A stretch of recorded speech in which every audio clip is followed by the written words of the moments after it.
6 दिसंबर,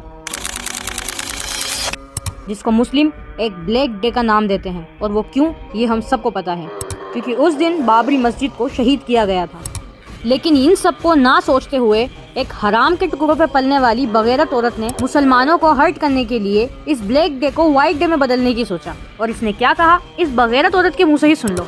6 दिसंबर बिल्कुल black day मत मनाओ, अब 6 दिसंबर को भगवा डे मनाओ, क्योंकि भगवे लहंगे में मैं एंगेजमेंट करूंगी। तो भाई मैडम को सगाई करनी थी 6 दिसंबर को, और वो क्यों, मुसलमानों को जलाने के लिए। और 1 मिनट, जलाने के लिए नहीं बल्कि अटेंशन लेने के लिए। लेकिन माशाअल्लाह, सुभान अल्लाह, टाइमिंग तो देखो अल्लाह की। मुसलमानों को तो ये क्या ही जलाती, उनको जलाने से पहले ही इसका रिश्ता बुझ गया। पर ये शादी पॉसिबल नहीं है अब। तो इस हराम के टुकड़ों पर पलने वाली औरत की सच्चाई उसी के सो कॉल्ड बॉयफ्रेंड ने बता दी। तो ये जहर इसलिए उगल रही है क्योंकि इनका एक पॉलिटिकल एजेंडा था कि 6 दिसंबर को जहां मुसलमान ब्लैक डे मनाते हैं, वो चाहती थी कि हम शादी करें ताकि लोगों को मैसेज जाए, मुसलमान लड़कियां इन्फ्लुएंस होंगी हिंदू लड़कों से शादी करने के लिए। सब एक पॉलिटिकल, मेरी माँ को कुछ हो गया तो उसके पीछे सिर्फ और सिर्फ ये मैडम हुई, ये वकील साहिबा। पता नहीं आज तक नहीं समझ आया बीजेपी की है या आरएसएस की है। मेरे ख्याल से आरएसएस की।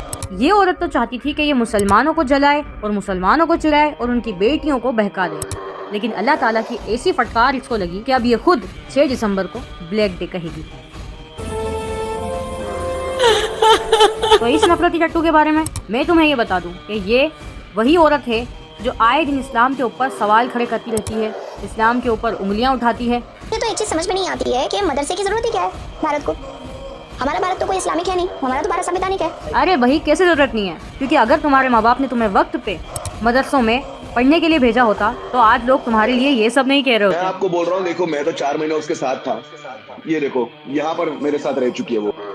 तो ये एक्स मुस्लिम वो खटमल है जिनको लात मार के सालों पहले इस्लाम निकाल चुका होता है, लेकिन ये है कि इस्लाम का दामन छोड़ने को तैयार नहीं। तो देखा जाए तो मुसलमानों को जलाने के चक्कर में इसका खुद का प्यार ही राख हो गया, और राख तो क्या, जलबुन के खाक हो गया।